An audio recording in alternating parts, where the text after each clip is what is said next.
Bueno, creo que ya podemos ir dando comienzo a la mesa redonda.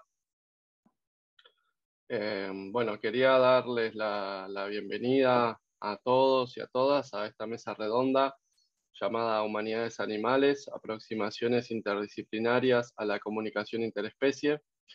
Bueno, esta mesa redonda se origina como dentro de las discusiones regulares que tenemos en el grupo interdisciplinario en el estudio de las relaciones humano-animales, radicado en Uruguay, en la Universidad de la República, que bueno, es un grupo conformado por personas de distintas disciplinas, básicamente la antropología y la biología, pero también hay varias otras disciplinas. Y bueno, dentro de de las discusiones que estuvimos dando, uno de los temas que nos pareció interesante empezar a trabajar es el de la comunicación interespecies. Bueno, esto es una inquietud particular de Pau, también que desde el arte ha estado trabajando estos temas y que, bueno, le interesa seguir desarrollando. Entonces, bueno, invitamos a estos colegas, prestigiosos colegas que trabajan en estos temas, para bueno, empezar a discutir, a intercambiar sobre estos temas que además en Uruguay particularmente, aunque estas mesas bueno, tienen un alcance internacional, por supuesto, pero en Uruguay es un tema que no ha estado muy desarrollado. Entonces, bueno, nuestra intención con esta actividad también es poner el tema arriba de la mesa y que se empiece a hablar un poco más de esto. Bueno, ya voy a dar paso a Pau para que presente más específicamente la mesa, pero bueno, quería dejarles claro que todos los participantes pueden hacer preguntas por el chat y bueno, lo pueden ver los expositores. Y si no, yo las voy a ir sistematizando y se las voy pasando a los expositores. Bueno, quería agradecer específicamente a todos los participantes, Gary, Santi, Elian, Felipe, y también agradecer especialmente a Pau, que llevó adelante la coordinación de la actividad. Y bueno, sin más preámbulos, doy paso a Pau para que presente más específicamente la actividad en sí. Gracias, Martín. Yo también quiero empezar agradeciendo a Garry, a Santiago, a Eliane, a Felipe y a Martín y a todo el equipo por esta instancia, que, bueno, como decía Martín, es un tema todavía poco abordado, por lo menos acá, y creo que globalmente también. Voy a presentar a la mesa y después voy a contar un poco cómo vamos a hacer la dinámica de las presentaciones. Entonces, voy a presentar Gary Marvin, es antropólogo social y catedrático de estudios humano-animales en la Universidad de Roehampton, Londres, y es uno de los principales referentes en el estudio de las relaciones humano-animales a escala global. Le interesa especialmente cómo se desarrollan las relaciones entre humanos y animales y cómo estas son vividas por quienes participan. Ha realizado investigaciones etnográficas acerca de los toros en España, peleas de gallos, zoológicos, la caza de zorros en Inglaterra, la caza recreativa, la taxidermia y relaciones entre humanos y lobos. Un enfoque clave en su trabajo es el de las especificidades y los detalles culturales etnográficos en encuentros particulares de humanos-animales. Ha sido también tutor de muchas tesis en el tema humano-animal y ha participado en proyectos nacionales e internacionales sobre el tema. En esta oportunidad, su presentación se titula Comunicación y revelación, el desarrollo de la relación entre toro y torero en una corrida de toros. Eliane Sebeika Rapjan es doctora en Ciencias Sociales por la Universidad de Campinas, Brasil. Es investigadora del Laboratorio de Arqueología y Antropología Ambiental y Ecológica de la Universidad de San Pablo y profesora del programa de posgrado en Ciencias Sociales de la Universidad Estadual de Maringá. Participa de varios grupos interdisciplinarios de investigadores e investigadoras comprometidas con las humanidades ambientales y con las reflexiones sobre la vida y la evolución humana en perspectivas histórico-ambientales. Desarrolla investigaciones sobre las relaciones entre humanos y otros seres vivos, particularmente los primates, en varios ecosistemas y en contextos tanto etnográficos como textuales.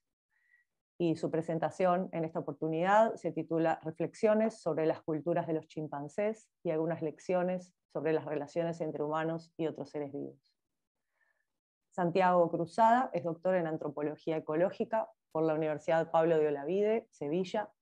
Actualmente ejerce como profesor contratado de Antropología en el Departamento de Antropología Social de la Universidad de Sevilla. Allí coordina el curso Animales y Sociedad, el estudio antropológico de las relaciones humano-animales.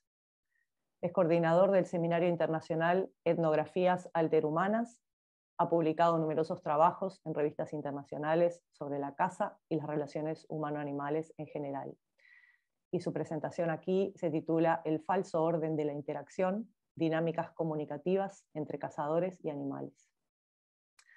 Y Felipe van der Velden es doctor en Ciencias Sociales por la Universidad de Campinas y postdoctorado por la Universidad de Aarhus de Dinamarca y por la Universidad Federal de Paraná y la Universidad Leiden de los Países Bajos.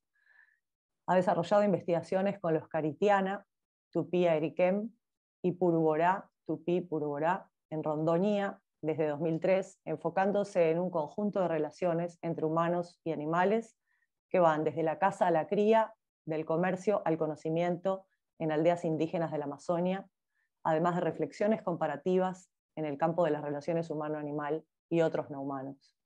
Actualmente es profesor del Departamento de Ciencias Sociales y del Programa de Posgrado de Antropología Social de la Universidad Federal de San Carlos, Brasil.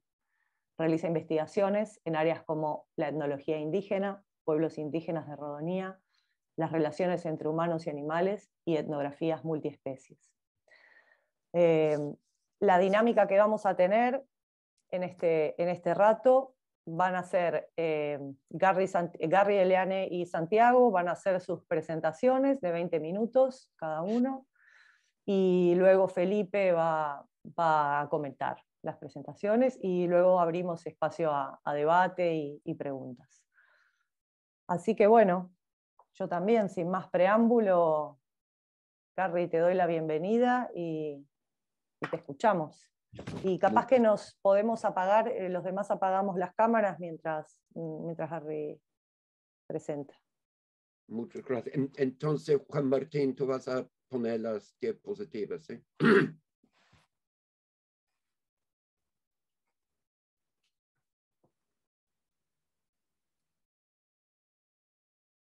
Bien, ahí se está viendo la presentación, la de Garry. Sí.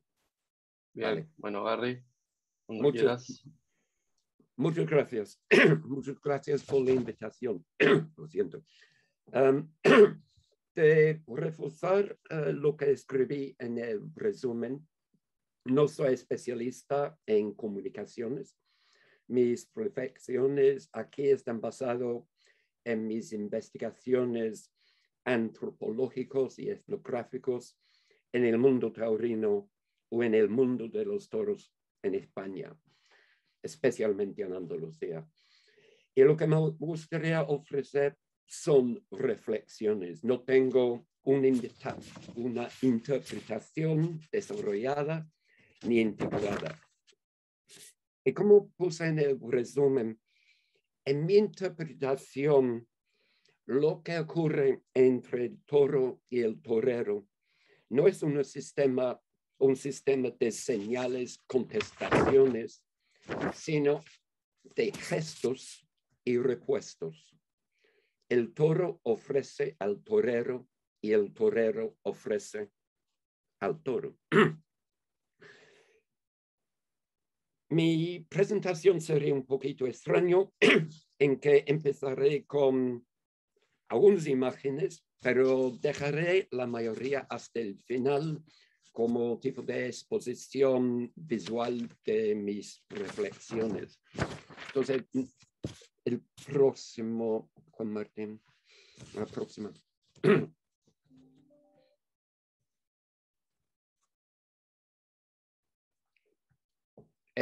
Y la próxima. Bueno, en el campo, el toro vive en el campo durante la mayor parte de su vida. Hay comunicación entre personas y toros, pero es mínima. Los mayorales que se pueden ver aquí, los que cuidan los toros, no quieren formar relaciones con ellos.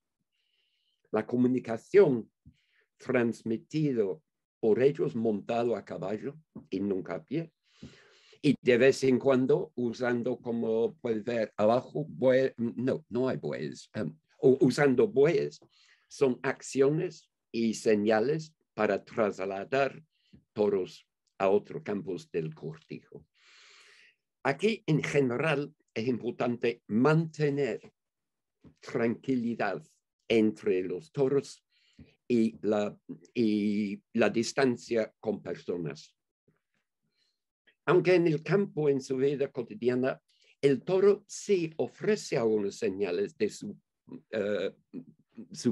futuras posibilidades, pero él no demuestra que es un toro de lidia, con todos los matices que este implica. Solo puede demostrarlo, revelarlo, con su torero. Igualmente, una persona en su vida cotidiana puede declarar que es torero, pero necesita su toro para demostrarlo y revelarlo. La próxima. Voy a dejar este momento.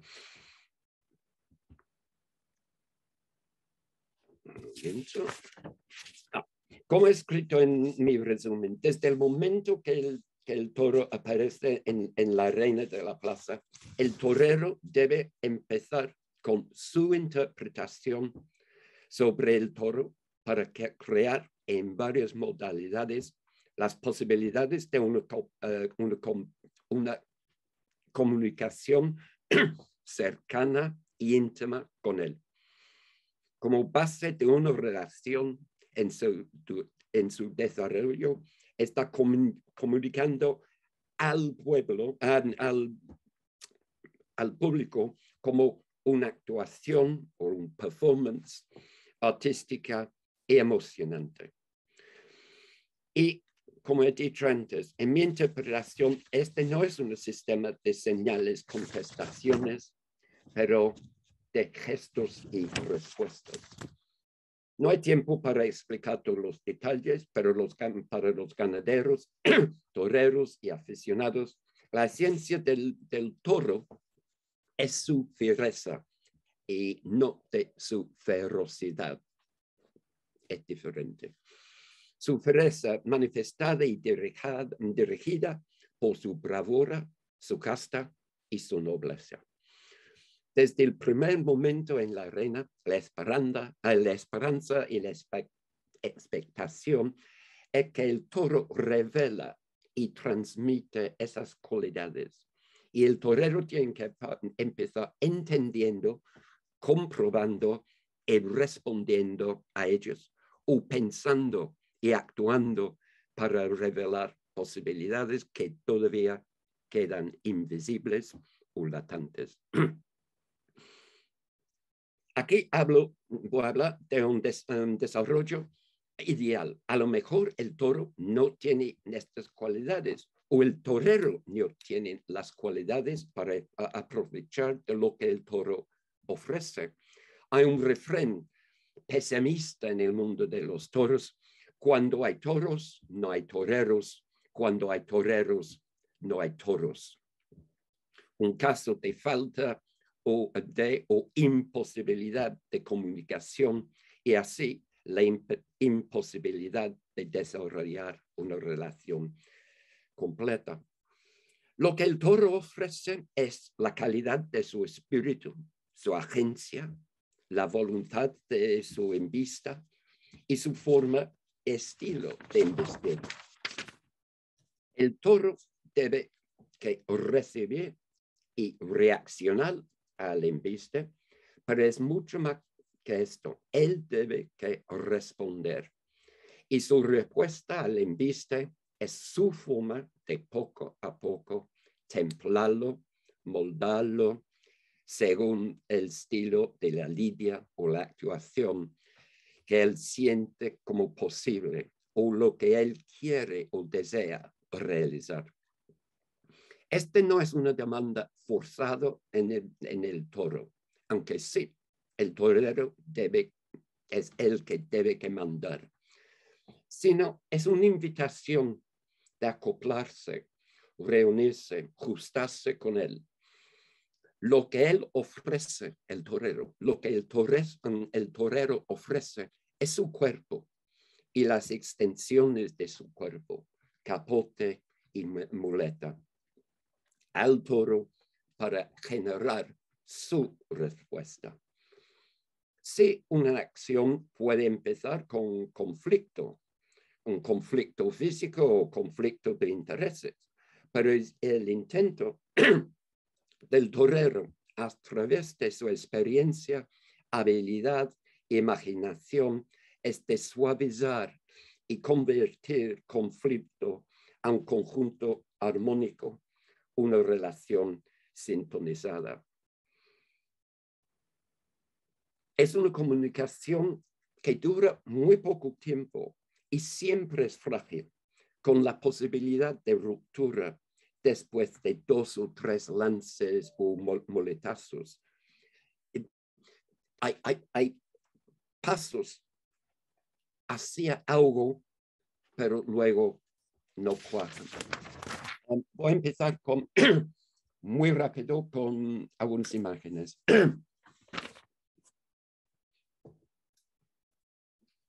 Así es como empieza.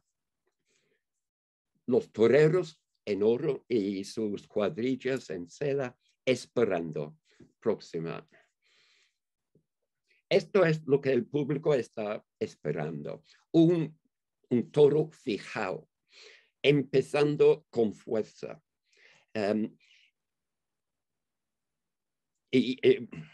Lo siento, no puedo leer lo que he escrito. Empezando enseñando sus posibilidades, sus cualidades. Es un comportamiento que el toro tiene que empezar ya leyendo. Próximo. Y lo que él tiene que hacer es empezar mandando, cambiando el embiste del toro a algo que él quiere. Y así, temple, es de suavizar el toro. Próximo. Próximo. Y empezando con una faena. Próximo. Aquí estoy completamente fascinado con lo que está ocurriendo aquí. Y para mí todavía es aún misterioso. Próximo. El toro ofrece, mira, es decir, estoy aquí, paga atención a mí y aquí estoy, con su cuerpo abierto al ataque, con este también. Próximo. Y eso es lo que él quiere realizar. Algo templado para aficionados muy artísticos. Y claro que esta foto es del mejor torero del mundo, Enrique Ponce. Próximo. Y para los aficionados, ellos son los momentos artísticos con una relación muy cercana, bastante tranquila y sintonizada. La próxima, otra vez. Y al final, un retraso, por favor. Sí, eso es algo ideal. Y no voy a hablar mucho más de esto, pero al final, la última, por favor. Aquí no hay transmisión, no hay comunicación, no hay relación. Eso no es lo que el torero quiere hacer, pero es incapaz con este toro. Algunas reflexiones y lo dejo ahí. Muchas gracias.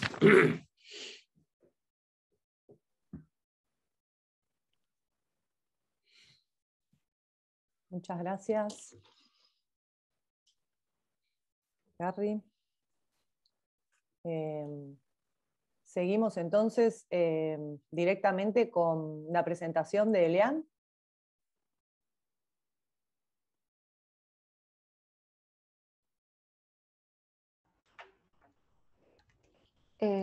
Então, eu começo. Bienvenida. Muito obrigada pelo convite, por estar aqui.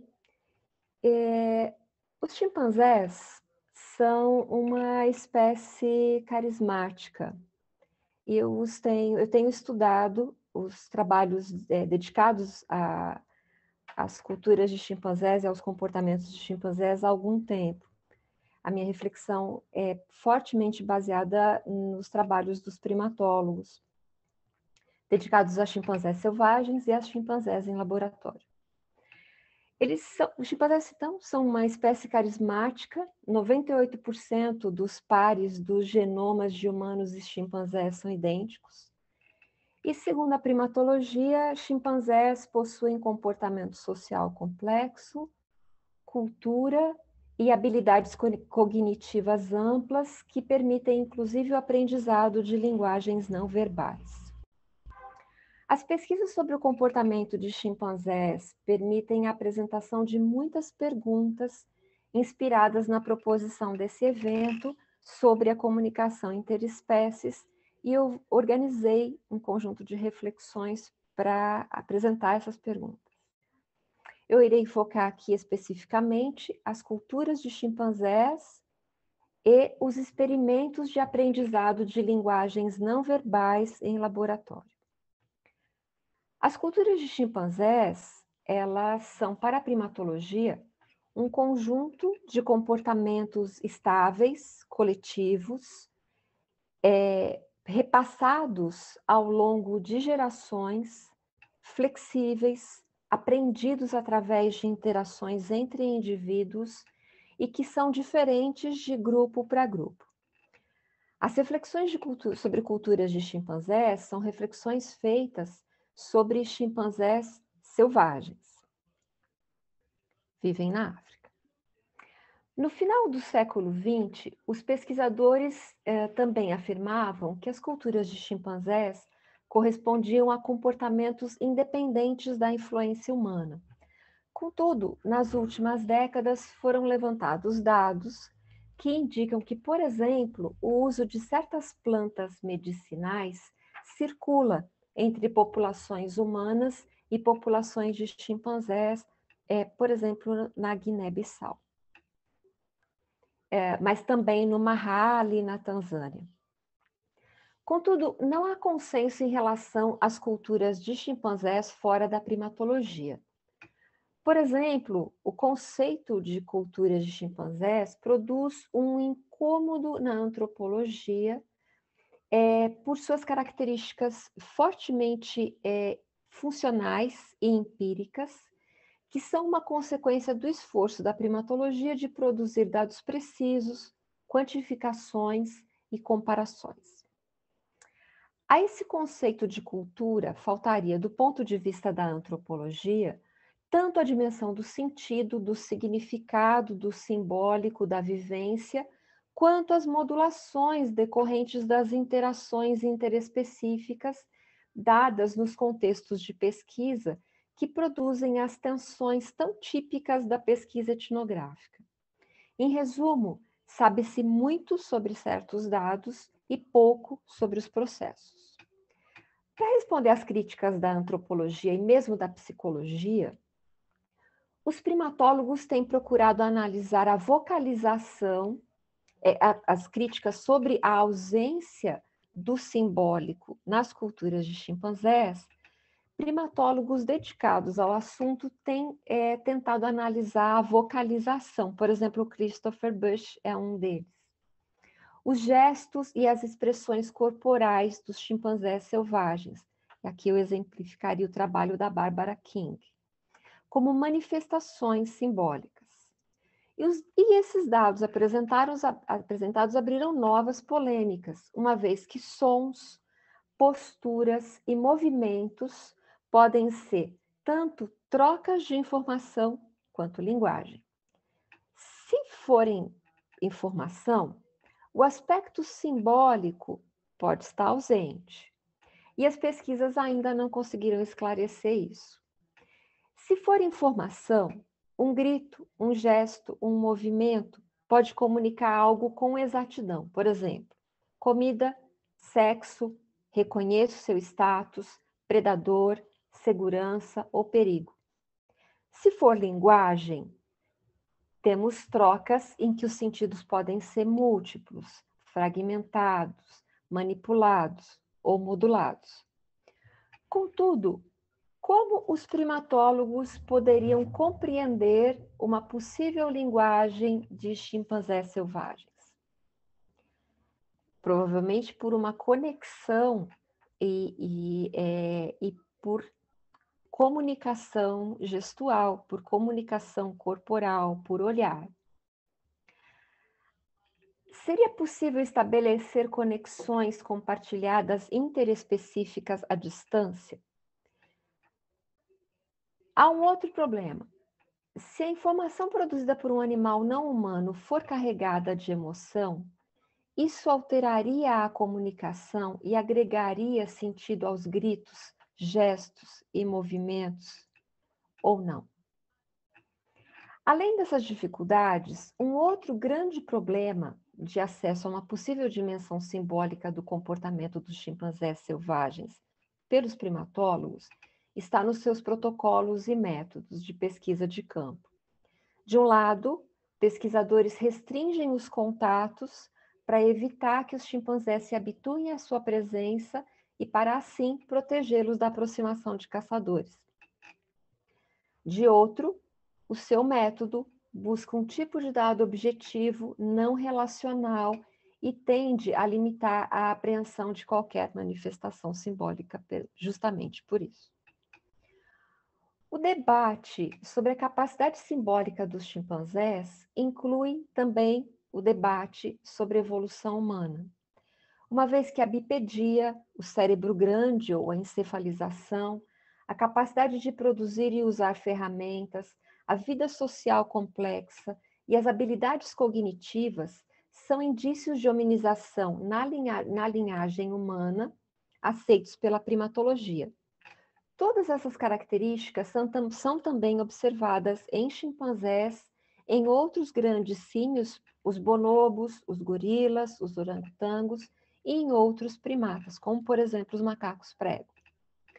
Da mesma forma, a capacidade simbólica permanece na linhagem humana e no debate sobre a evolução humana como um grande divisor de águas restrito aos humanos comportamentalmente modernos, ou seja, nós e os humanos há mais ou menos 7.000 anos, e talvez aos neandertais. Para a paleoantropologia, todos os outros seres seriam desprovidos de capacidade simbólica, o que, aliás, não é um demérito. É apenas uma vantagem evolutiva para os humanos, é uma vantagem evolutiva humana num determinado contexto. Assim, o primeiro conjunto de perguntas que aprendemos das culturas de chimpanzés, que eu gostaria de apresentar, são: 1. Diferentes espécies como humanos e chimpanzés que não compartilham formalmente uma linguagem comum podem se comunicar? Se sim, quais seriam os mecanismos desses processos de comunicação? 2. Supondo que a paleoantropologia esteja enganada e que os chimpanzés possuam capacidade simbólica, os humanos seriam capazes de apreendê-la? Se sim, como? E 3. Até onde podemos chegar se as aproximações interdisciplinares sobre comunicação interespécies não se restringirem à fala, mas valorizarem o corpo, o cheiro, a pulsação, os fluidos, a temperatura, o olhar e também a linguagem corporal e os sentidos como fatores centrais para a pesquisa. É possível traduzir uma experiência compartilhada interespécies num produto de pesquisa? Esse produto poderia ser mais do que uma expressão exclusivamente humana? E a partir desse conjunto de questões, eu gostaria de colocar um outro conjunto de questões que são reflexões sobre outro tipo de chimpanzés, que são chimpanzés que vivem em laboratório e que têm participado de experimentos de aprendizado de linguagens não vocais, desde a década de 1960, depois da constatação da diferença anatômica entre os aparelhos fonéticos humano e dos grandes símios. Dentre os chimpanzés que participam desses experimentos, eu gostaria de destacar os chimpanzés sinalizantes, que, por exemplo, a Washoe, que participou do projeto da linguagem americana de sinais, que é um equivalente, é uma outra linguagem usada por pessoas surdas, como a Libras, usada no Brasil, por exemplo. Que é um projeto que foi proposto pelo casal Gardner e que se tornou bastante famoso através de um livro chamado Nosso Parente Mais Próximo, escrito pelo psicólogo Roger Faltz. E o Nen Chimpsky, numa homenagem a Noam Chomsky, que foi estudado pelo Herbert Race, da Universidade de Colômbia. Além deles, também temos os bonobos lexicógrafos, os irmãos Kanzi e Pambanisha, que foram estudados pela Suzy Savage Rumbaugh, e a gorila Coco, que foi estudada pela Francine Patterson, da Universidade de Stanford, e ainda o orangotango Shantec, do Centro Primatológico de Yerkes, na Geórgia, nos Estados Unidos. Todos esses animais sociais, grandes símios, chegaram pequenos e sozinhos ou em pequenos grupos ao cativeiro.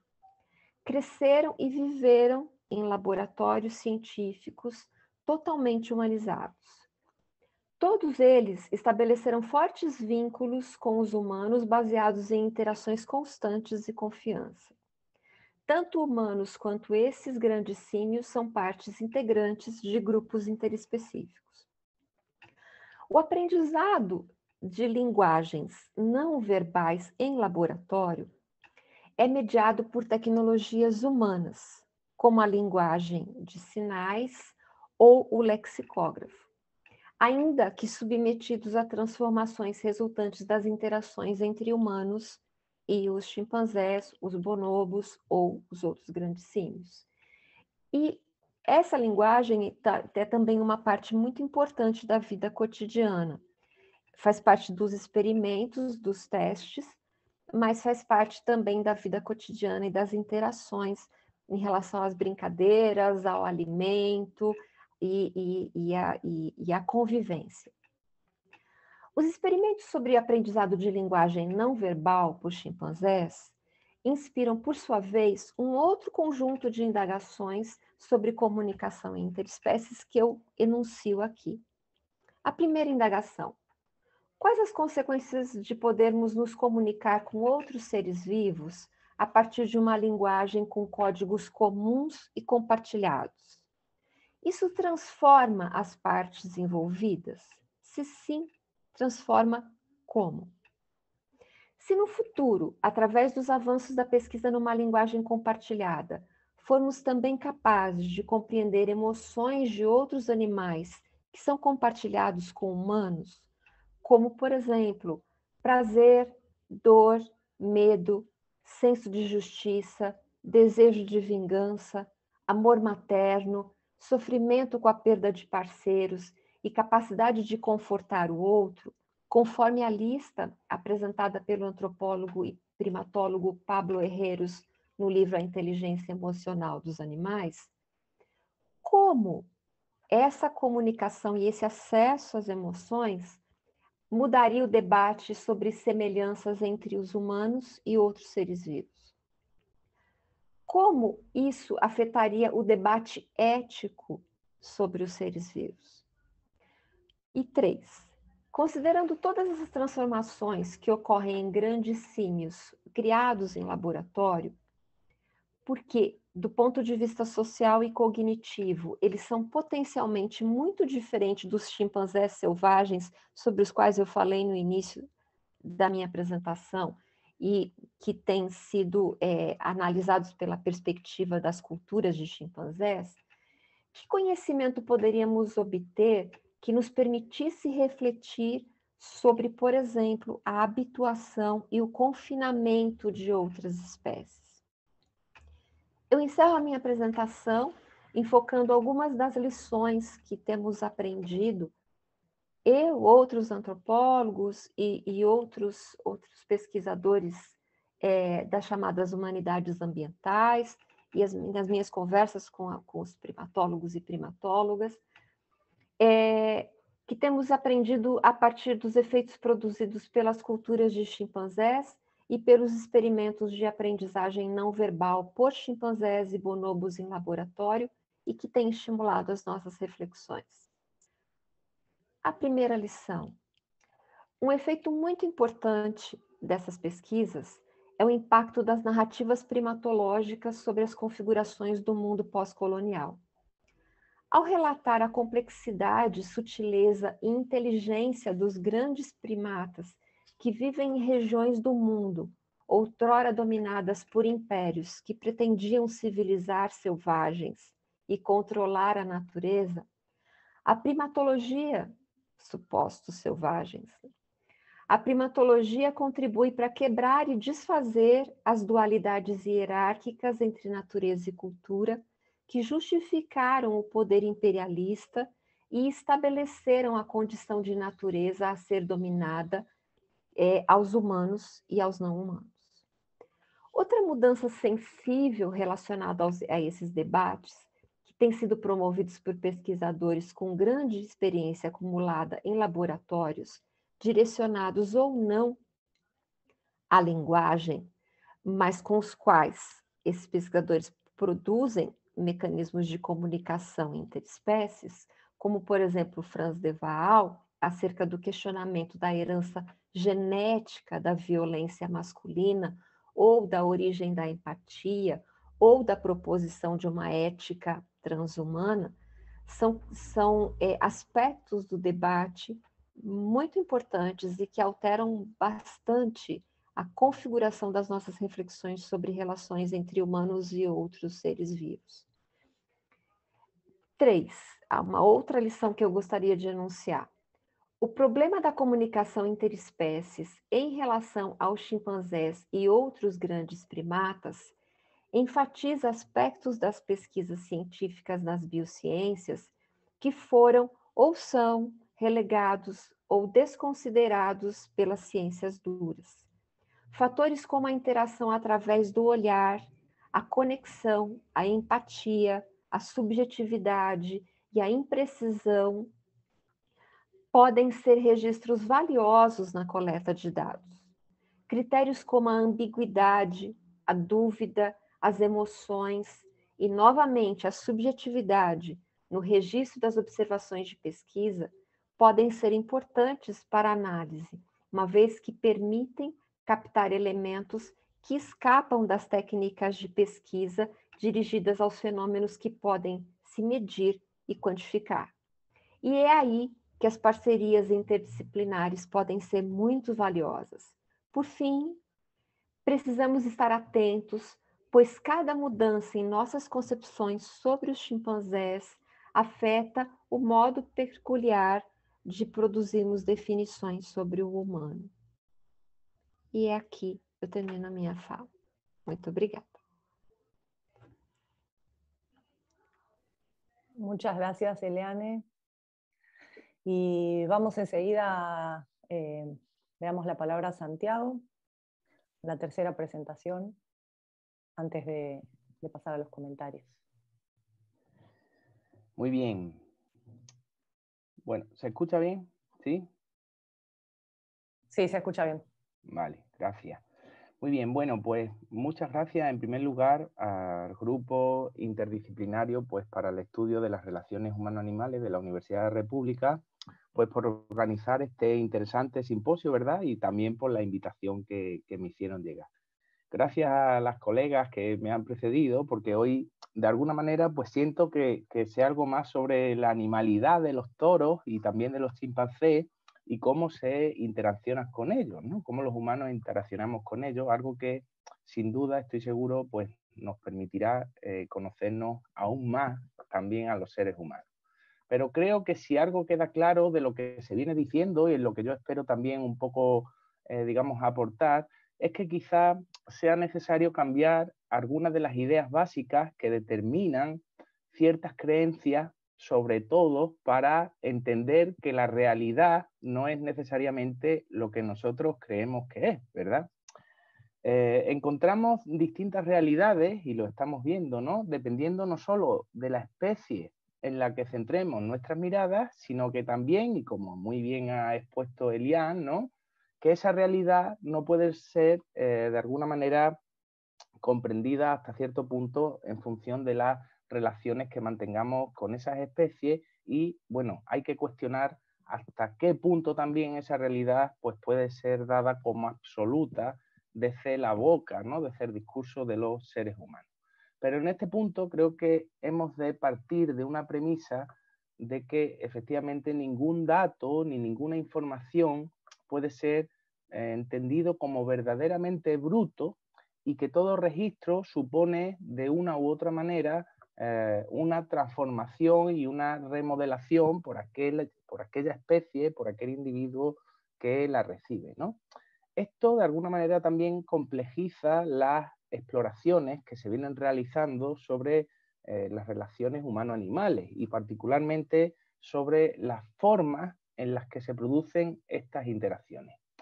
Levantar entonces los puentes entre los hechos de la vida y de la conducta, como diría Gregory Bateson, es lo que de alguna manera nos permite esforzarnos en hablar de una naturaleza y de un orden comunicativo entre seres humanos y animales. Sin embargo, creo o entiendo que desde este punto de partida es arriesgado y a veces insuficiente partir de las características señaladas históricamente para diferenciar ese estatus especial que se suponen a los seres humanos frente al resto de la naturaleza. Aunque para mí las diferencias entre seres humanos y animales, a pesar de sus similitudes, son o pueden considerarse innegables y en algunos aspectos pues muy marcadas, creo también que por sí solas estas diferencias que históricamente se marcan no dan para trazar una frontera absoluta entre la animalidad y la humanidad. Las diferencias que normalmente se quieren trazar para decir, bueno, pues estas son características exclusivamente humanas o no, tienen siempre un inevitable componente de convencionalidad y de arbitrariedad. Pero es que además entiendo que se proponen desde una perspectiva demasiado humana, ¿no? Quizás antropocéntrica, ¿no? Entonces surge aquí una pregunta de cómo encarar los procesos en los que humanos y animales se relacionan desde un punto de vista comunicativo, con todo lo que ello supone, pero también desde una perspectiva no antropocéntrica, ¿no? Hacer un compromiso con esa, digamos, exclusividad del ser humano, ¿no? Apartarnos un poco de esa, digamos, exclusividad. Yo sostengo, al igual que una serie de estudiosos que cada vez y estudiosas que cada vez más se preocupan por estas cuestiones, que una buena forma de acercarse a las interacciones comunicativas que se establecen entre seres humanos y animales sería partiendo de las relaciones cruzadas de sensibilidades. Esto, no obstante, supone adoptar, digamos, una mirada en la que se entiende que cualquier forma de vida, ante cualquier evento, pues tiene la capacidad de otorgar sentido, es decir, de atribuir propiedades en sus connotaciones más simples a los acontecimientos que se producen en el mundo exterior, sino más cosas, ¿no? Como Gary y Eliane han demostrado, ¿no? He tenido que adoptar precisamente esta premisa en mi trabajo de campo antropológico que he venido desarrollando durante los últimos años en el suroeste de la península ibérica, en España, donde se producen prácticas de caza menor, donde los cazadores se relacionan con los animales que pretenden cazar. Aunque en principio estas interacciones pueden parecer que tienen un carácter efímero, el espacio interactivo y comunicativo que se crean en las prácticas cinegéticas, como los cazadores me dicen, no puede ser entendido solamente en los momentos en los que se produce el lance, es decir, cuando se produce, digamos, un encuentro explícito entre el cazador y el animal, cuando se produce una copresencia física, ¿verdad?, en un mismo espacio y visible entre el cazador y el animal. Tampoco podrían entenderse en términos, digamos, estas relaciones comunicativas que los cazadores inciden en que se producen, en términos exclusivamente humanos, es decir, en formas de registro simbólico como una forma predominante de comunicación humana. Si por algo se caracterizan los cazadores cuando cazan, es por no hablar cuando cazan, ¿no? Van en silencio. Creo que para comprender los aspectos comunicativos que entran en juego en ese momento fugaz de interacción entre cazadores y animales, no pueden olvidarse aquellos actos, aquellos elementos que ocurren antes, con antelación, a el encuentro, digamos, cinegético. Cómo se fragua, cómo se prepara ese encuentro cinegético, creo que es, de alguna manera, lo importante aquí, ¿no? Es precisamente en ese preludio donde los cazadores activan ciertas, digamos, artimañas engañosas que, a pesar de ello, pues son muy reales para los animales que cazan, ¿no? Y en ellas, o a través de ellas, se produce un sistema concatenado de signos y de contenidos que hacen posible que los animales de caza pues atribuyan una serie de propiedades a esos contenidos y a esos signos que los cazadores realizan. De ahí precisamente que el comportamiento de los animales de caza sea diferente en función de si existe esas señales, esos signos están presentes o no.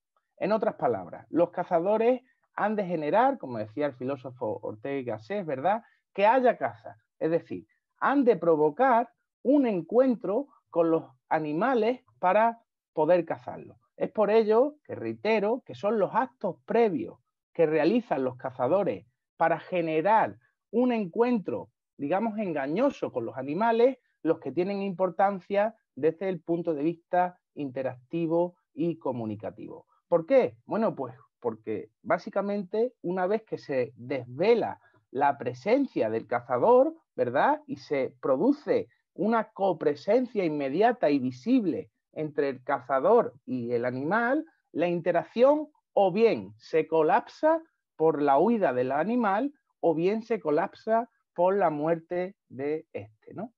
Y para ello creo que una buena forma de explorar esos actos previos que desencadenan relaciones comunicativas entre cazadores y animales sería enmarcándolo dentro de los análisis interaccionistas, ¿no? Particularmente abordar estos procesos de interacción cinegética a través de la idea que proponía Erving Goffman sobre el orden de la interacción.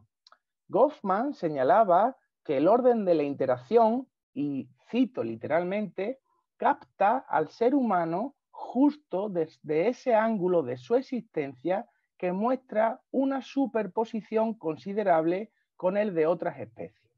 Resulta tampoco sensato, decía él, descartar que puede haber similitudes entre el saludo animal y humano, como buscar las causas de la guerra en la predisposición genética.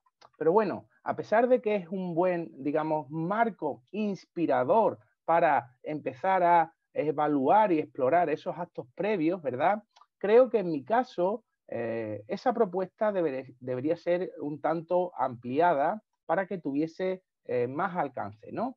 de alguna manera porque se basa, o las relaciones entre cazadores y animales, como ya he dicho, se basan en registros no simbólicos de interacción, ¿no?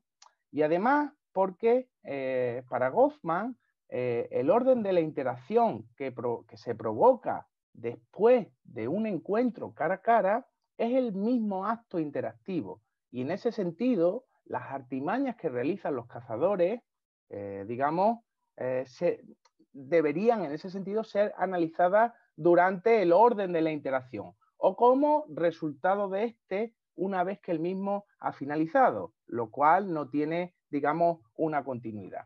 Es decir, que los engaños, siguiendo esta perspectiva, se producirían en un punto ya iniciado del orden de la interacción y del encuentro cinegético. Sin embargo, eso eludiría explicar cómo los interlocutores llegan al escenario interactivo y cómo es construido el encuentro y, por ende, cómo se formaliza el orden de la interacción.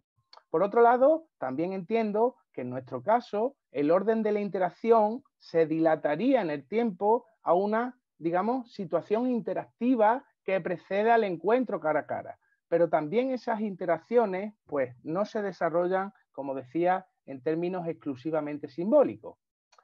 De este modo se cambiaría la propia consideración del propio engaño o de esas artimañas engañosas, pues estas ya no se producirían durante el orden de la interacción ni serían el resultado del mismo, sino que al contrario, las artimañas engañosas que realizan los cazadores para mantener un encuentro con los animales de caza, pues facilitaría precisamente que se formalizara un orden de la interacción y que se generara un encuentro posterior. Es decir, sería a la inversa. Goffman, para seres humanos, planteaba que tiene que haber un encuentro primero donde a partir de él se genera una interacción comunicativa y el engaño habría que incluirlo dentro de esa interacción. Aquí los cazadores utilizan el engaño precisamente como orden de interacción para generar un encuentro con los animales de caza.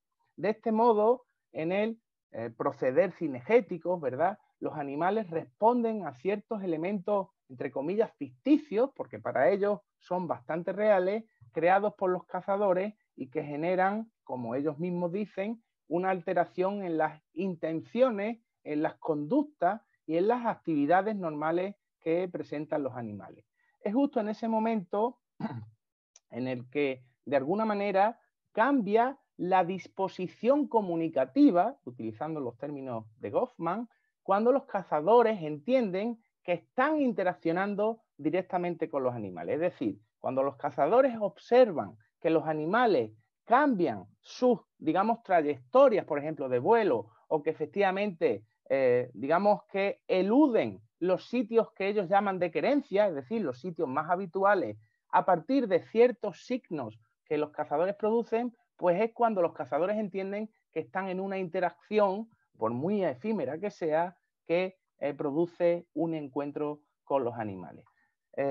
Puedo pasar a señalar los tipos de engaño, digamos, que yo he identificado en el contexto de estudio en el que estoy, donde básicamente se utilizan animales vivos o muertos, ¿verdad?, para atraer a los animales de caza, o también se utilizan ciertos elementos que sirven como alimentación específica para los animales de caza, o se utilizan sonidos para atraer a los animales de caza, o también de alguna manera se utilizan ciertos ropajes y camuflajes que de alguna manera complementan a esas artimañas engañosas que realizan los cazadores. En cualquier caso, siempre hay el objetivo principal de, digamos, cambiar la disposición comunicativa de los animales y ofrecerles, por supuesto, un contexto seguro para que de alguna manera puedan entablarse esa, digamos, relación, ¿no? Y precisamente o particularmente los cazadores actúan sobre ciertos sistemas perceptivos que entienden que son los predominantes en cada uno de los animales que cazan. Por ejemplo, si se trata de cazar palomas, digamos, salvajes o torcaces, como decimos aquí, pues saben los cazadores que el engaño ha de producirse desde el punto de vista visual o auditivo, nunca desde el punto de vista, por ejemplo, alimentario o olfativo, ¿no? Sin embargo, si se trata de cazar otra serie de especies, ¿verdad? Como por ejemplo pueden ser conejos o liebres, para ellos es muy importante, pues, digamos, activar las, digamos, percepciones gustativas, ¿verdad? Ofreciendo ciertos tipos de comida. O por ejemplo, cuando se caza un tipo de ave migratoria que se llama zorzal, pues se activan ciertos sonidos porque es lo que ellos entienden que es el sentido, por decirlo de alguna manera, más desarrollado en estos animales. El semiótico Morten Tonnesen ha señalado que los animales que toman el papel de presa, y entiendo que los de caza sin duda lo son, pues tienen la capacidad en principio de escapar de los depredadores e intentar reconocer incesantemente en su ambiente algo como un posible depredador. Es decir, que son sujetos, dice él, autoanticipantes en la medida que buscan posibilidades de actuaciones futuras continuamente. De este modo, no sería, entiendo yo, nada desacertado decir que los animales de caza están siempre predispuestos y preactivados para evitar un encuentro con sus depredadores, que en este caso serían también los cazadores. Pero es precisamente en ese espacio donde el engaño actúa posibilitando que el encuentro tenga lugar. Decía de nuevo el filósofo José Ortega y Gasset que los animales de caza hacen del miedo su modo de existencia. Al interactuar animales y cazadores con estos prerequisitos, pues el orden de la interacción que genera el engaño está activo incluso antes de que exista una copresencia entre los participantes, siendo por lo tanto el engaño no es resultado de una interacción, sino el motivo por el cual este se produce. Es decir, que el engaño sería, y así es como lo entiendo yo, el propulsor o el marco, no el resultado de la interacción. Es por ello que en esta presentación, bueno, pues de alguna manera he querido transmitir cómo se construye un falso, también inverso, orden de la interacción. Bueno, pues muchas gracias. Muchas gracias Santiago. Bueno, entonces capaz pasamos, Felipe, si querés hacer algunos comentarios generales y también a las personas que están participando, si quieren ir compartiendo algunas preguntas en el chat, así ya las vamos procesando para pasársela a los panelistas. Gracias, Felipe. Bom dia a todas e todos. Eu começo agradecendo ao Martim pelo convite, a Pau pela organização do evento e, naturalmente, agradeço também Gary, Santiago e Eliane por suas apresentações maravilhosas que me toca comentar. Eu gostaria de começar com uma breve reflexão sobre o título dessa mesa redonda. Humanidades Animales.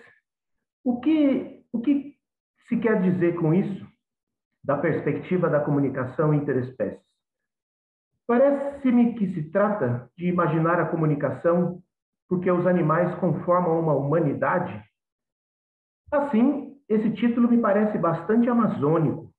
A Amazônia indígena, na qual, por debaixo de corpos, roupas, animais, existe, como se sabe, uma humanidade comum, seguindo o animismo de Felipe Descolar, ou perspectivismo de Eduardo Viveiros de Castro, com os quais se pode comunicar à vontade, tanto pelo trabalho de xamãs, quanto pelos sonhos e mesmo em atividades de caça.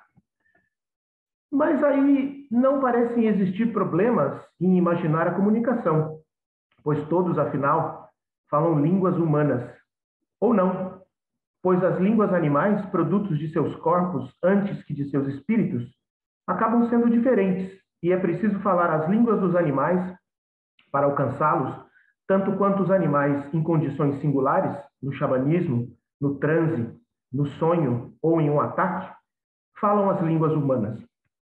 De todo modo, esta comunicação interespécies, termo que em si mesmo parece-me problemático, porque não se trata, a rigor, de espécies, e porque, afinal, todos podem vir a falar a mesma língua, essa comunicação interespécies é, via de regra, traição, engano, trampa, armadilha.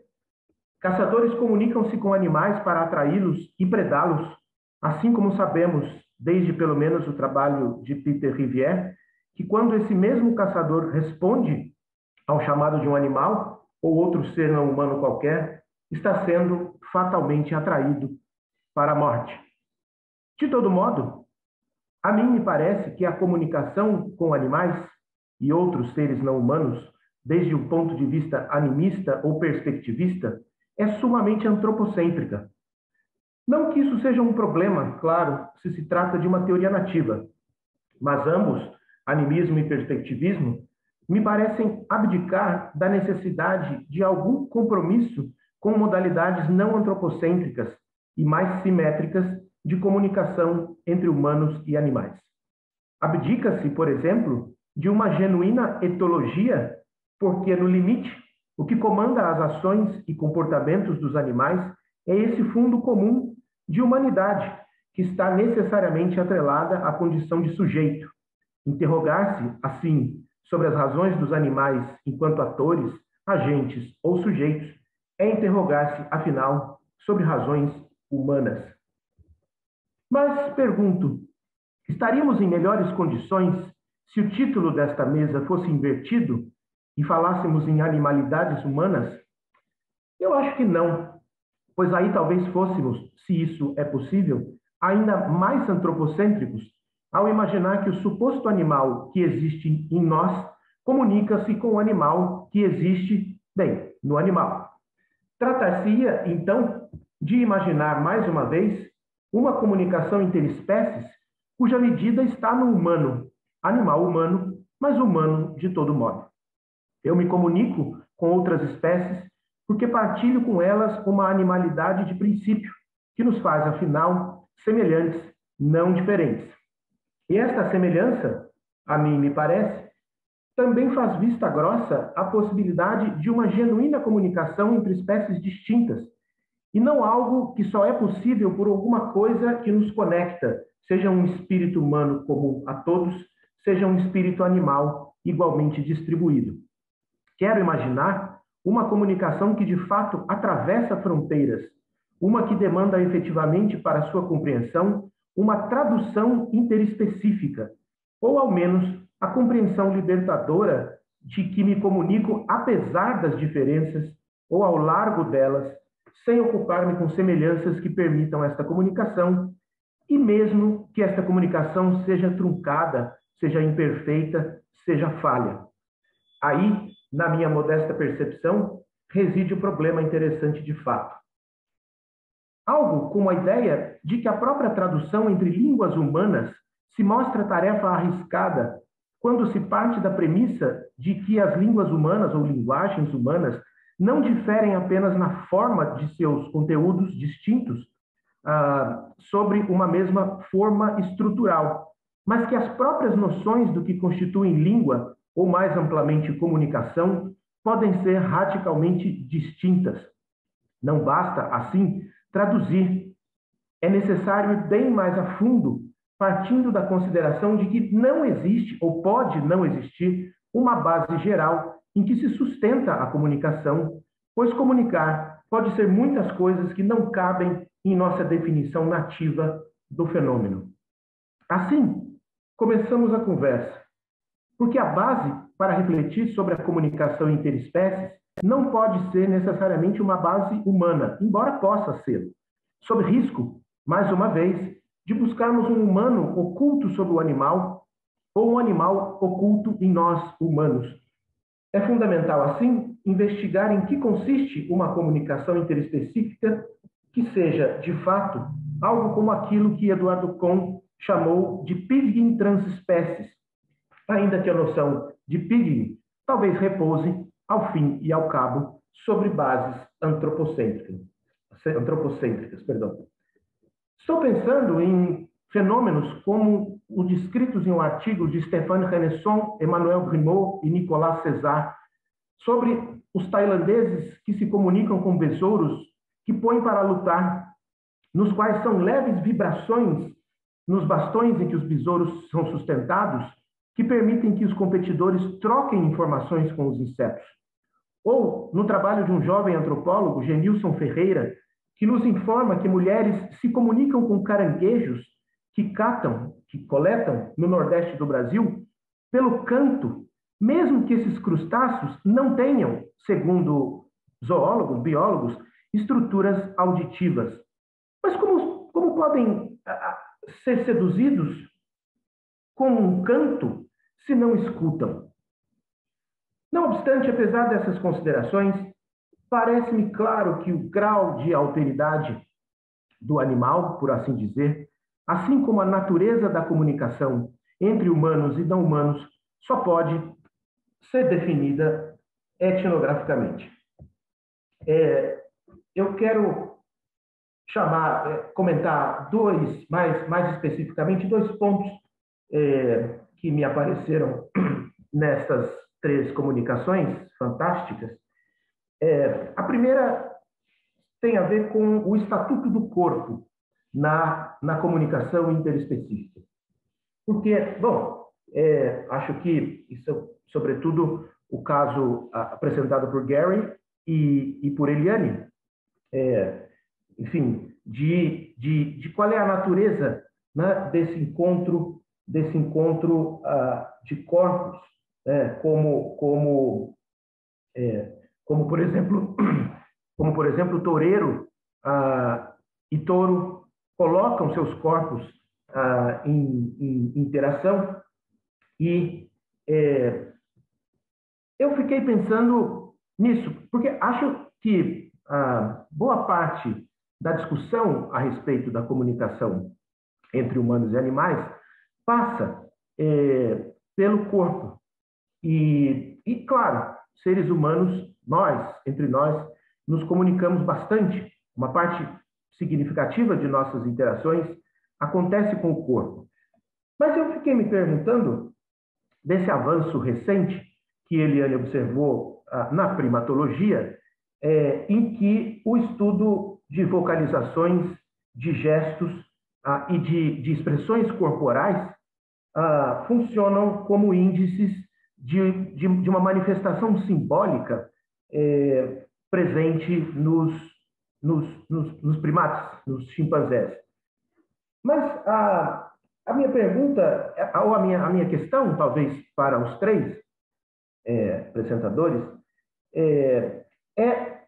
por que então, se a manifestação, se a expressão corporal pode constituir manifestação simbólica, por que então linguagens e não línguas, considerando que a língua, a definição mínima de língua, se dá como comunicação simbólica, né? E, enfim, entendendo, acho que a base para essa reflexão é talvez propriamente as línguas de sinais, né? Mas eu estou perguntando isso porque várias sociedades amazônicas se referem à comunicação por parte dos animais como línguas animais, né? Tratam-se de línguas, tal como as línguas humanas, que é necessário que se aprenda, né, para que, por exemplo, a caça possa funcionar, né? Mas a minha questão mais geral é se o quanto essa investigação sobre o corpo, ou sobre a comunicação corporal, ela não acaba, o corpo como elo possível de comunicação interespecífica, o quanto ela não se vale de uma ideia do animal como corpo. E justamente, digamos, propriamente aquilo que se opõe frontalmente à ideia, a própria ideia da presença do simbólico nos animais, né? E da possibilidade de comunicação por qualquer outra forma, né?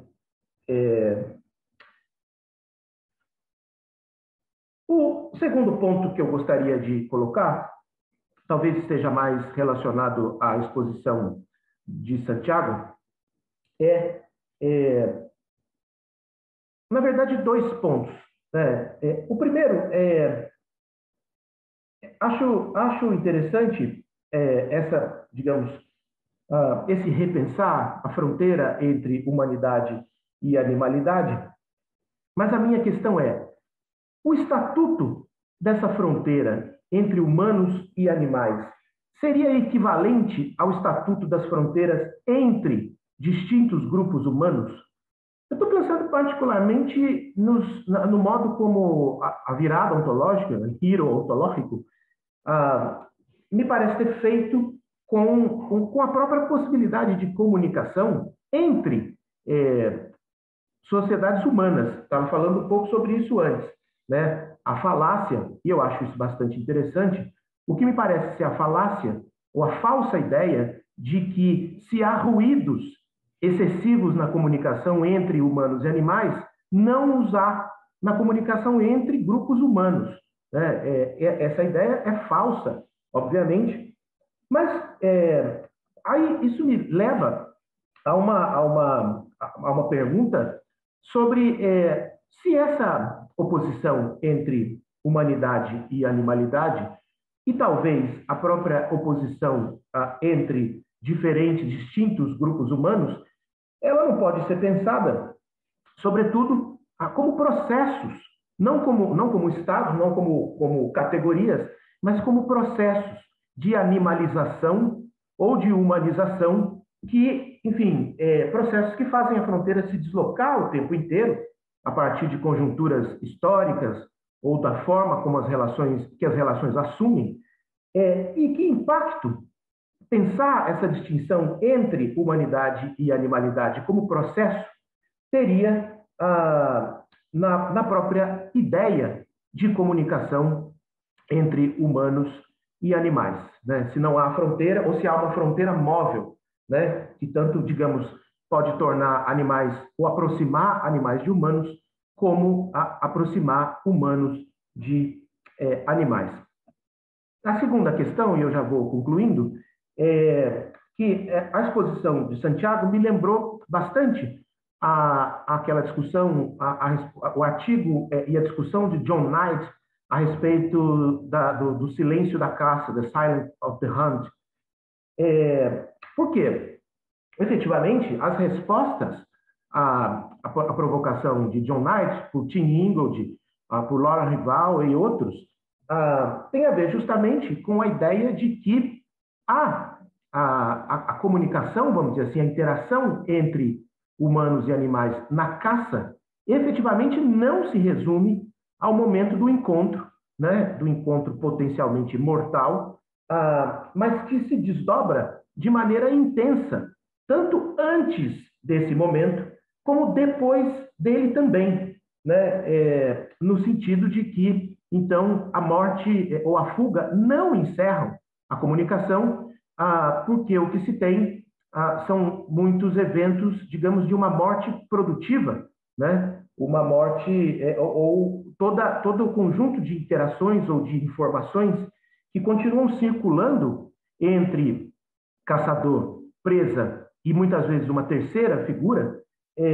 no tratamento da carne, na cozinha, na apropriação de outros elementos, talvez sobrenaturais, vamos dizer assim, desses animais, no tratamento dos despojos, enfim, a comunicação permanece, né? E eu talvez gostaria de ouvir Santiago sobre isso, sobre essa perspectiva, digamos, de pensar a comunicação de maneira mais ampla, no sentido que ela pode permanecer, né? E aí, talvez, nesse caso, permanecer pela pura e simples presença de um corpo, né?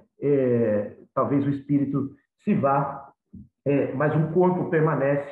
E é possível se continuar, é preciso, me parece, continuar se comunicando com esse corpo aparentemente apenas inerte. Eu, para terminar de fato, queria dizer uma coisa última, que eu acho que Eliane talvez não se lembra, mas estávamos no mesmo evento em que essa questão, esse ponto foi colocado, que é a ideia de que, muito embora discutamos a questão, estamos discutindo aqui a questão da comunicação entre espécies, aos nossos interlocutores, ou a boa parte deles, essa definitivamente não é uma questão, né? Não há, me parece, dúvidas de que a comunicação entre humanos e animais é perfeitamente possível e é até menos ruidosa, menos complicada do que nos parece. E eu digo nossos interlocutores, mas eu diria também nós mesmos, que temos cães, temos gatos, temos outros animais mascotas em casa e temos, ao que me parece, poucas ou, se alguma, dúvida a respeito de que existe comunicação e, sobretudo, existe entendimento, né? Essa comunicação não é a natureza exata dela, eu acho que não nos ocorre, a mim, pelo menos, não ocorre, mas eu definitivamente não tenho dúvida de que ela ocorre, né? Ela ocorre. Então, talvez a nossa questão devesse ser menos se existe a possibilidade de comunicação, a questão no geral, né? Mas partindo disso como um dado, a comunicação existe.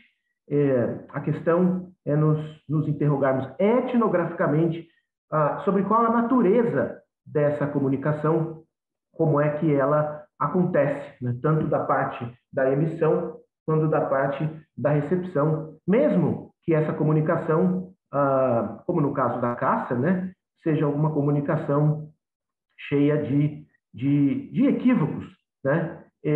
Porque sabemos que os equívocos são parte da comunicação intra-humana. Portanto, os equívocos, me parecem não um problema efetivamente, mas uma característica de toda a comunicação, né? Por mais proximidade ou por mais distância que exista entre os seres que se comunicam. É isso, muito obrigado.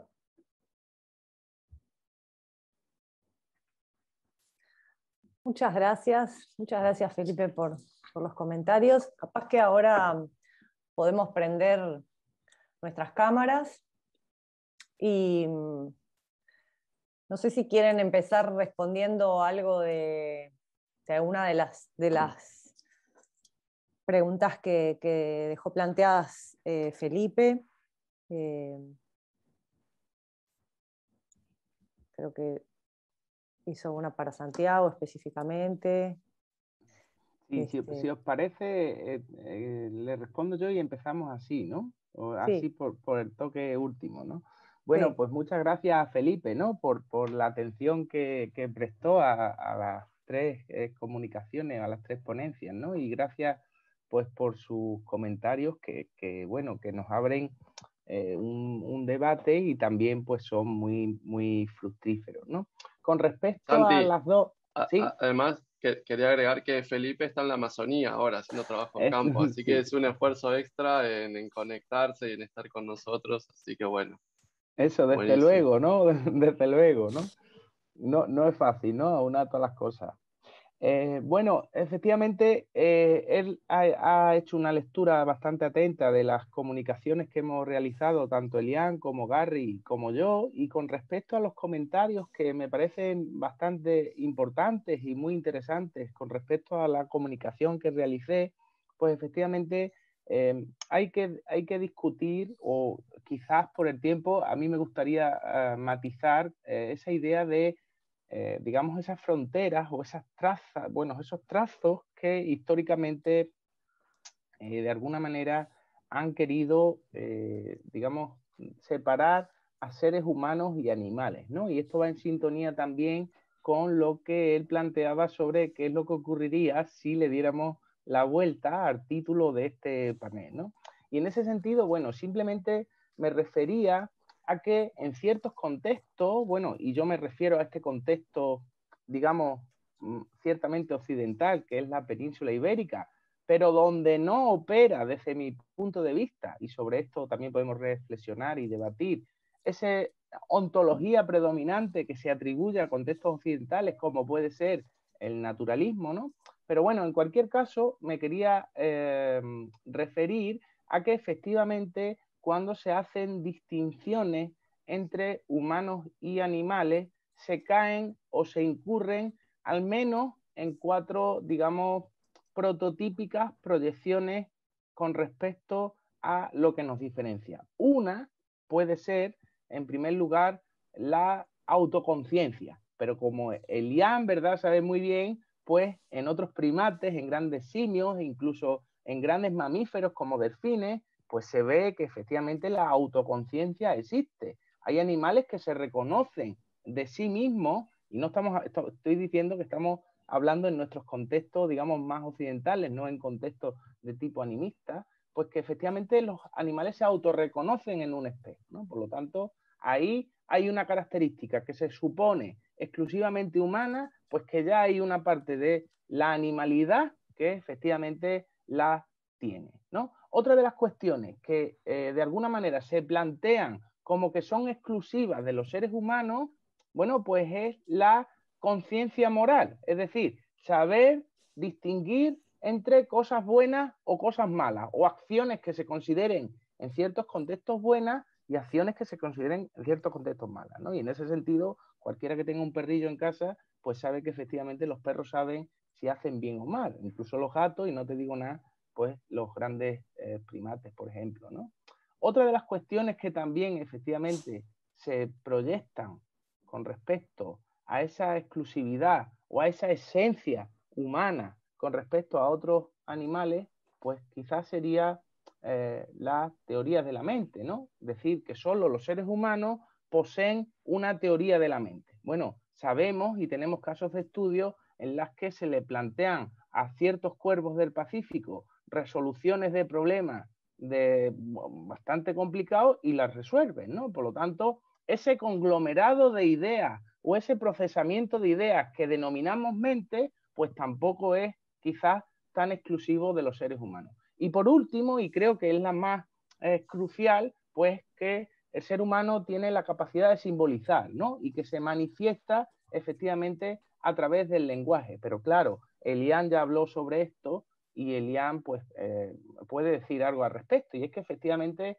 hasta qué punto consideramos, y eso entronca un poco con lo que también preguntaba Felipe, hasta qué punto consideramos la capacidad simbólica en algo que vaya más allá de la propia lingüística, ¿no? Por ejemplo, en los gestos corporales. Ahí yo recuerdo siempre el texto de Clifford Geertz, que retoma las ideas de Rorty, ¿verdad? Cuando dice que todos los seres humanos podemos guiñar los ojos, pero dependiendo del contexto en el que estemos, guiñar el ojo, pues supone o tiene unas connotaciones bastante diferentes, ¿verdad? Entonces, bueno, simplemente digo esto para, de alguna manera, ilustrar que efectivamente hay cuestiones que, a pesar de haber querido ponerlas sobre la mesa como forma de diferenciar la esencia humana de la esencia animal, pues efectivamente vemos que se encuentran dentro del mundo animal y que efectivamente nosotros también la tenemos. Por lo tanto, esas fronteras efectivamente se encuentran bastante, digamos, difusas. Ahora bien, intentar, y a eso me refería, ¿no? Y quizás no se entendió bien, ¿no? Intentar forzar o empezar los análisis a partir de las categorías que se suponen exclusivamente humanas para analizar las relaciones que tenemos con otros animales, la creo insuficientes y a veces antropocéntricas. Y básicamente es porque entiendo que no se estarían reconociendo en consecuencia las especificidades que dice Lestel, ¿verdad? Las especificidades de especies, ¿no? Es decir, las características particulares que una especie representa y a través de las cuales construye una realidad que no necesariamente tiene que ser parecida o igual que la nuestra, ¿no? Bueno, eso por un lado, y por otro lado, bueno, me alegra mucho, Gary también puede hablar mucho sobre el silencio y la caza, ¿no? Es gran conocedor de digamos, estas cuestiones que tienen que ver con los procesos cinegéticos, y también es gran conocedor de la obra de José Ortega y Gasset, que yo creo que es muy inspiradora con respecto a los procesos cinegéticos en contextos, digamos, como el que yo estoy trabajando, ¿no? En la cual, pues, efectivamente, se caracteriza la práctica, igual que en otros contextos indígenas o, digamos, de índole animista, pues que aquí hay una relación práctica, ¿verdad?, de interrelación fenomenológica, podríamos decir, con los propios animales, ¿no? En los cuales se caracteriza precisamente porque tú no puedes desvelar la presencia cuando eres un cazador o una cazadora, porque entonces esa finalidad que en la que se pretende interaccionar para conseguir un encuentro, pues ciertamente se desvanece, ¿no? Pero estoy totalmente de acuerdo con Felipe, la apreciación que hacía, y que efectivamente yo no lo continué, pero sí que en mis trabajos lo contemplo, ¿no? Que la relación, digamos, no se colapsa en el momento en el que finaliza la interacción comunicativa que yo me refería como fenomenológica. Obviamente, no solo porque después haya una utilización culinaria de los animales, porque haya unos recuerdos de caza a través de fotografías,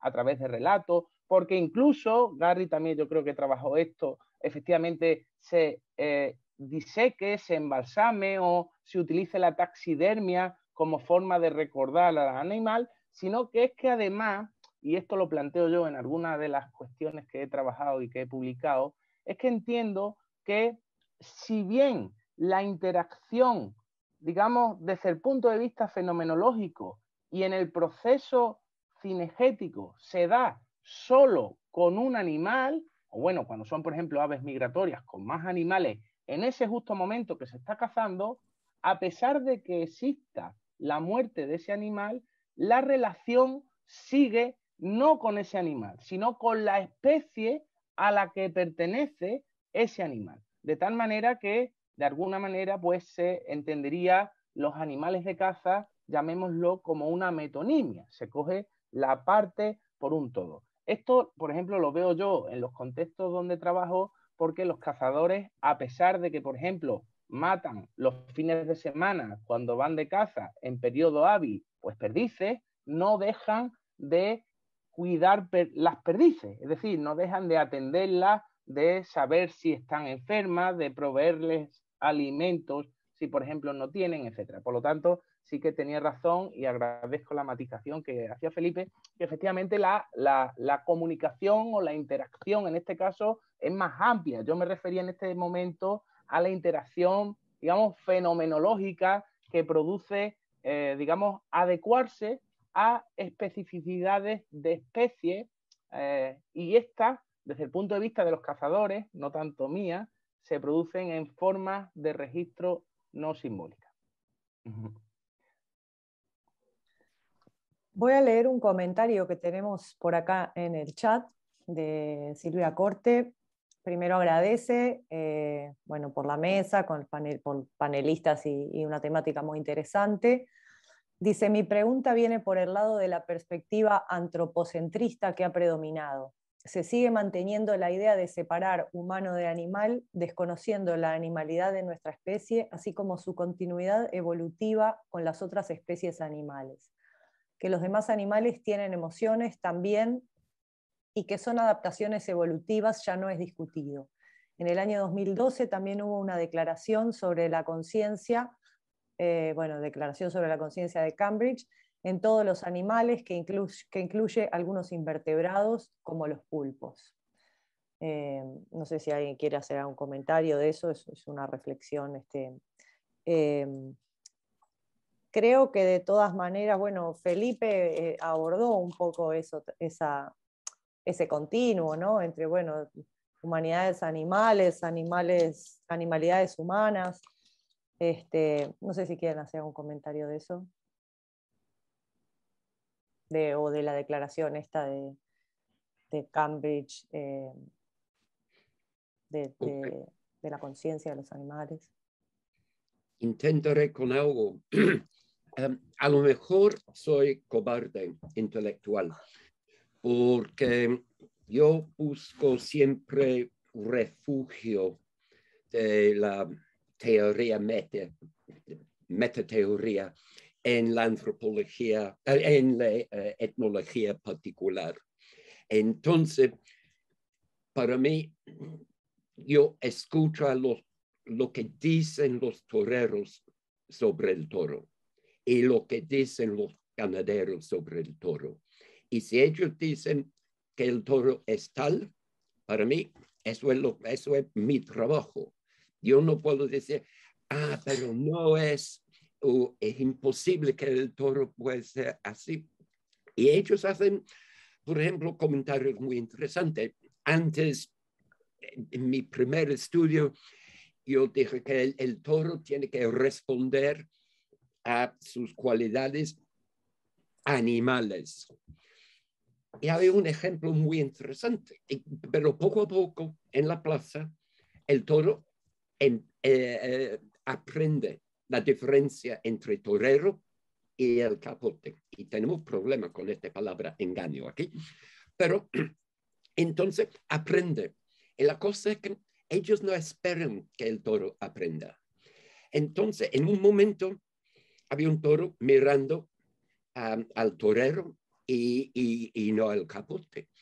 Y la expresión para esto es, el toro sabe latín, que tiene experiencia antes. Entonces, ahora es un animal culto. Entonces, yo dije al aficionado al lado, hombre, y este toro entiende latín, y coño, y entiende griega también. Entonces, la cosa que quiero ofrecer es una escapada de teoría meta, desde la particularidad de cada relación, y así yo pienso que puedo evitar problemas de poner el hombre al centro de la cosa, o seres humanos. Pero depende en lo que la gente dice. Si ellos dicen que el hombre es el centro del mundo, para mí como etnógrafo, tengo que explicar eso.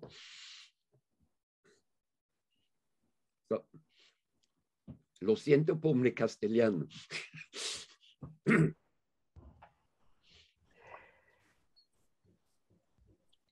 Tenemos otro comentario, tenemos dos comentarios más. Bueno, dice Magdalena Chuy, muchas gracias por la mesa, felicitaciones a todas las ponencias y comentarios.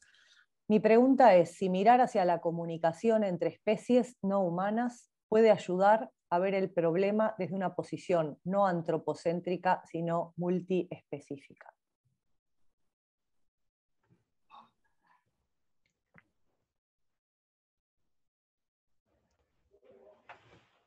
Eu gostaria de comentar um pouco essa fala e também, em seguida, comentar o que meus colegas aqui no painel, o Felipe, o Gary e o Santiago falaram em relação a isso, porque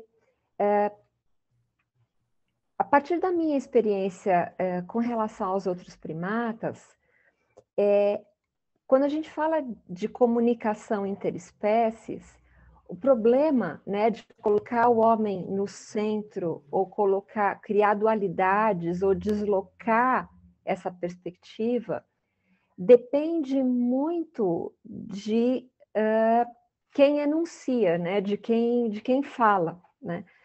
Quando eu trato, por exemplo, da ciência primatologia e da produção da primatologia, existe todo um esforço antropocêntrico, né, de produzir um tipo de conhecimento que é legitimado epistemologicamente dentro da área. E existem aqueles pesquisadores e pesquisadoras que, a partir da sua vivência, vão escapando disso. Então, isso ficou muito claro para mim, por exemplo, quando, ao invés de estudar as pesquisas feitas por primatólogos e primatólogas acerca dos chimpanzés, eu fui a campo acompanhar primatólogos em campo como etnógrafa. E aí eu percebi com isso eu consegui fazer um deslocamento e eu não dependia mais, por exemplo, do registro da publicação, do texto, né, daquilo que é filtrado, como o Santiago colocou bem no início da sua fala, né, de como o dado ele é uma produção, né, de como o texto científico é uma narrativa, como outras narrativas.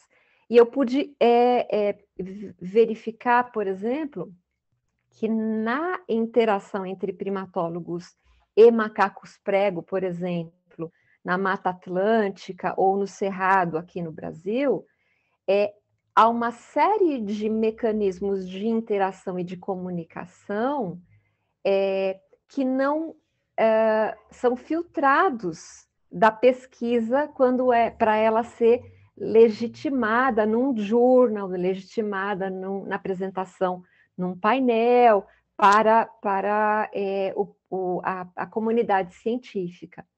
Então, inspirada na fala do Gary de agora há pouco, se eu der ouvidos para os primatólogos e primatólogas, eu vou ter uma certa perspectiva da comunicação interespécies.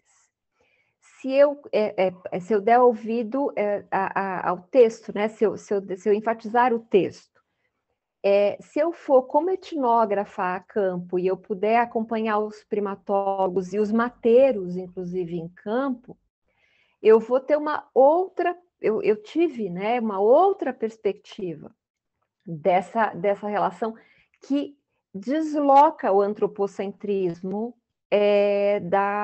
do centro das narrativas, né? E nesse sentido, eu acho muito importante, né? E há um elemento que apareceu em todas as nossas falas, que é a questão da situação etnográfica de pesquisa, né? Aquela relação especial que nós temos o privilégio, muitas vezes, de presenciar e de realizar quando pesquisamos. E quando a gente fala, por exemplo, de chimpanzés sinalizantes que vivem em laboratório, o tipo de relação interespecífica que está presente ali é uma relação de proximidade, de intimidade, de convivência. Nós estamos falando de seres que constroem efetivamente uma língua comum. Inclusive, se a gente subtrair a própria linguagem de sinais ou o próprio lexigrama, há uma série de elementos naquela convivência, naquela relação especial, como diria o Dominique Lestel, que permite uma comunicação que é, inclusive, descentrada dessa perspectiva da relação humano-animal, né? Em que, inclusive, tende a ser hierárquica. Só que quando a gente fala, por exemplo, de pesquisa com chimpanzés selvagens, a gente tem uma outra situação, que é a seguinte: é como se as comunidades de chimpanzés selvagens que os pesquisadores começam a estudar fossem efetivamente uma outra cultura, um outro. Não há, inicialmente, intimidade. E, inclusive, por causa dos atuais protocolos de pesquisa, essa intimidade ela é muito evitada para proteger os próprios primatas selvagens dos caçadores. Porque estar habituado com a presença dos primatólogos pode favorecer a aproximação de outros humanos, para fazer o bushmeat, por exemplo, né? Uma caça predatória, não uma caça local, baseada numa prática cultural, mas uma caça com outros tipos de intenção, inclusive. Então, do ponto de vista da comunicação, né, a situação da pesquisa com animais selvagens, ela é uma situação em que há inúmeros anteparos que distanciam e impedem esse tipo de intimidade que nós temos no trabalho etnográfico, que nós construímos, que permite, inclusive, que além da linguagem verbal, nós consigamos nos comunicar com todos os seres que constituem nosso campo etnográfico de várias maneiras, né? Então, quando os meus interlocutores são os primatólogos, o meu referencial, digamos assim, o ponto de vista deles me coloca, né, numa percepção de que há uma série de ambiguidades nas relações entre humanos e outros seres vivos, que é mediada pela própria epistemologia da ciência. Então, o campo é uma coisa e o texto acadêmico, científico é outra, né? E as filtragens, vamos dizer assim, apresentam diferentes facetas da relação e diferentes concepções de comunicação. E nesse sentido, né, eu reforço e agradeço muito a fala do Felipe acerca da importância do local e da dimensão etnográfica e das relações específicas para que a gente possa, de fato, subsidiar o debate sobre as relações interespécies e para que a gente possa diluir, ou pelo menos refletir de forma cuidadosa sobre a dualidade inerente e a hierarquia inerente que está presente, principalmente no pensamento moderno, quando a gente está tratando das relações entre os humanos e outros seres vivos. Eu teria mais algumas coisas para falar, mas eu vou interromper por enquanto para poder dar espaço para otras conversas.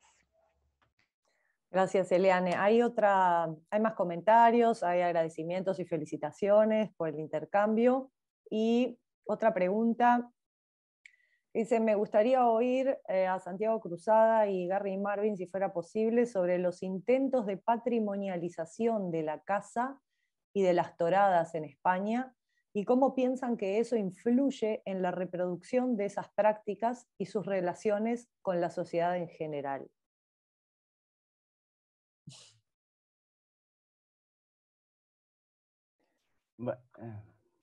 Bueno, okay. Sí, tú, Santiago, yo. Dale tú. Si he entendido bien, eso refiere al intento de los pro-taurinos hacer las corridas de toros como patrimonio nacional de España. Bueno, muy aburrido, está muy aburrido. Y repetir, soy antropólogo, etnógrafo de las corridas de toros. Lo que me interesa son los argumentos que hacen los pro-taurinos y los anti-taurinos. Pero no me importa nada en términos de persona si existen o no existen las corridas de toros. Desgraciadamente, sí, soy aficionado. Pero eso no es mi problema. No pertenezco a esta sociedad y me interesan mucho los argumentos. Entonces, yo trato todo esto de los políticos, de intelectuales, etcétera, etcétera. Y quiero, por ejemplo, añadir un poquito. Silvia ha preguntado sobre esta declaración en Cambridge.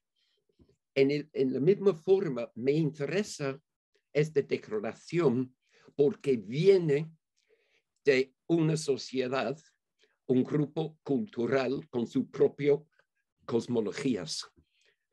Ellos son científicos, filósofos, etc. Y yo nunca usé la palabra tribu, pero es un tribu. Y yo quiero entenderles como un antropólogo, porque ellos tienen sus preocupaciones y se puede tratar de este grupo en Cambridge como un grupo social, cultural, a people.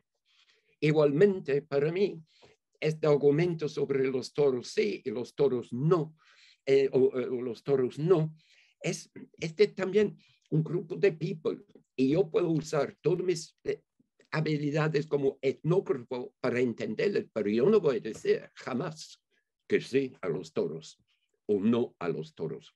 Lo que yo quiero explicar normalmente a ingleses y las formas de arguir, qué tipo de argumentos hay, qué posturas tienen. Pero no es yo como antropólogo nunca estoy dispuesta a poner un juicio. Es decir, en mi opinión, sí, los toros es cultura o no, los toros son tortura.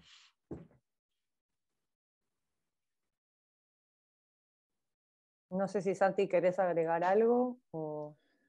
Bueno, sí, si queréis, bueno, le agradezco a Caetano también que haya hecho la pregunta ahí un poco en ese sentido, ¿no? Porque obliga, de alguna manera no es que Garry no se posicione, porque el hecho de decir que no se posiciona ya supone en sí mismo una posición, pero efectivamente yo estoy en la misma onda que él, porque como antropólogas y antropólogos que somos, pues nuestra función, nuestro oficio consiste en rescatar y evaluar y comprender qué es lo que efectivamente cada grupo humano o cada colectivo con sus distintas sensibilidades pues puede de alguna manera decir sobre una temática concreta que nosotras y nosotros previamente diseñamos. Pero sí que es verdad que como vivo aquí en Sevilla y esto nos afecta, efectivamente la discusión aparecen a cada poco en la vida cotidiana que tenemos, ¿no? En las tabernas tomando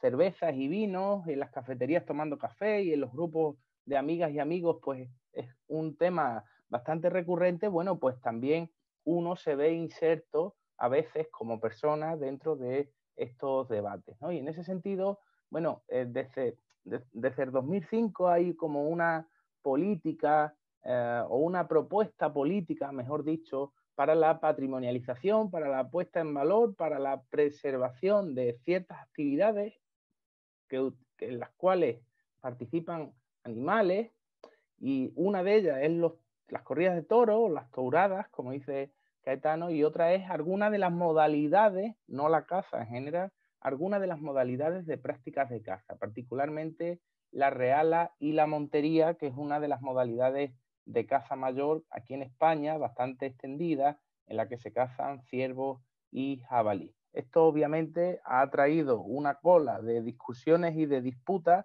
bastante importantes en torno a lo que supone en sí mismo una práctica que el Estado garantiza y que preserva, ¿no? Y en ese sentido, pues no deja de ser lo que Garry decía, ¿no? Un debate ciertamente maniqueo en el cual hay posicionamientos o bien a favor o bien en contra. Sí que es verdad que además se han politizado, ¿no? Es un debate ciertamente politizado, pero yo no dejo de mirarlo con las lentes, digamos, de la antropología, intentando analizar, pues, cuál es el desarrollo de ese debate, ¿no? Sí que es verdad que si se consigue patrimonializar por los colectivos que efectivamente quieren patrimonializar esas actividades, van a tener consecuencias polarizadoras, ¿no? Igual que si no lo consiguen. El mismo hecho de quizás haberlo propuesto, haberlo parado, ya en sí mismo ha sido una polarización, pero igual que aquí en la ciudad de Sevilla hay una polarización en torno a los dos equipos de fútbol, ¿verdad? Uno es el Betis y otro es Sevilla, y hay gente que está a favor y gente que está en contra y están todo el tiempo en disputa, ¿no? Entonces, en ese sentido, bueno, si la patrimonializan o si la pregunta que hacía Caetano era, ¿entiendes si esas prácticas se patrimonializan, tendrán continuidad en el tiempo? Bueno, no lo sabemos, ¿no? No sabemos si se patrimonializan o no. Hasta ahora están activas y tienen seguimiento, pues, socialmente abundantes. Por ejemplo, la caza es, digamos, una de las actividades social y cultural más importantes en el país, justo después del fútbol, ¿no? Congrega, pues creo que a 1.200.000 participantes, que se sepa desde las cifras que da el Estado, ¿no?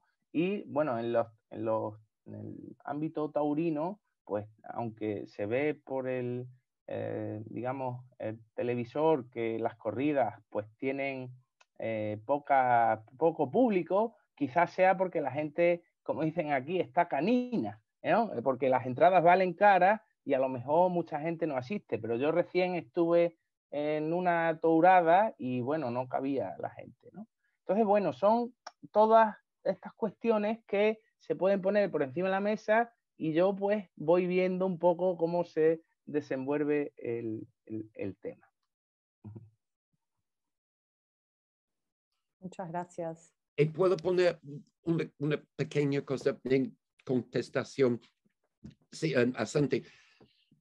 He dicho que no tengo mi posición política, que es una posición política, pero está basado también en, he sido huésped como antropólogo en el mundo taurino en Sevilla, y como buen huésped yo tengo responsabilidades. La gente ahí, los ganaderos, toreros, aficionados, han pasado horas y horas explicándome para mi uso, no para su uso, su mundo. Entonces, mi posición político-académico, mi responsabilidad es de expresar y interpretar su mundo a otra gente en la mejor forma que pueda hacerlo. Y así es político porque no digo nada contra el evento. Pero yo pienso mucho, yo creo mucho en el etnógrafo como huésped, con responsabilidades. Muchas gracias. No sé si hay más preguntas, estamos como llegando a la hora de cierre. No sé, Martín, si vos querés hacer algún comentario o... Sí, yo quería comentar una cosita que fue algo que, bueno, que dijo un poco a la pasada Elian, que bueno, que está relacionado un poco a los motivos y al origen de esta mesa, aunque no necesariamente era un tema para desarrollar hoy, que es el tema de las formas de representación también, ¿no? Cómo, si nosotros nos centramos en el análisis de formas de representación, en las maneras de producir representaciones que nosotros tenemos para comunicarnos con otros humanos dentro del mundo académico o dentro de la sociedad en general, o incluso dentro de este debate que se está planteando de la patrimonialización, de la necesidad o a veces indirectamente cómo estas representaciones pueden ser utilizadas o pueden tener impacto en el mundo político o de la gestión cultural o ambiental. Y bueno, me preguntaba un poco cuál puede ser el rol del arte en todo esto, ¿no?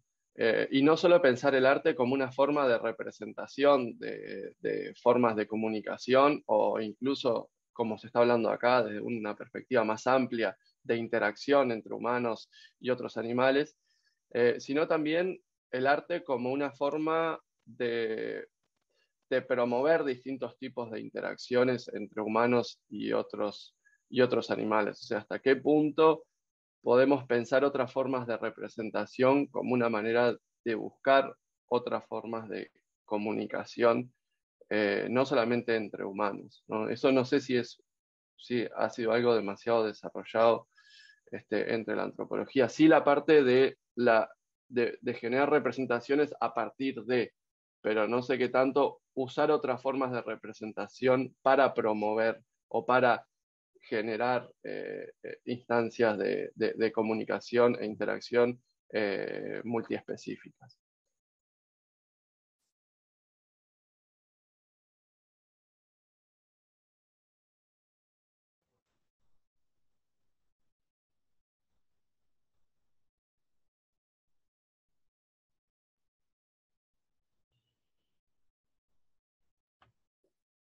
Bueno, no sé si ya estamos en la hora.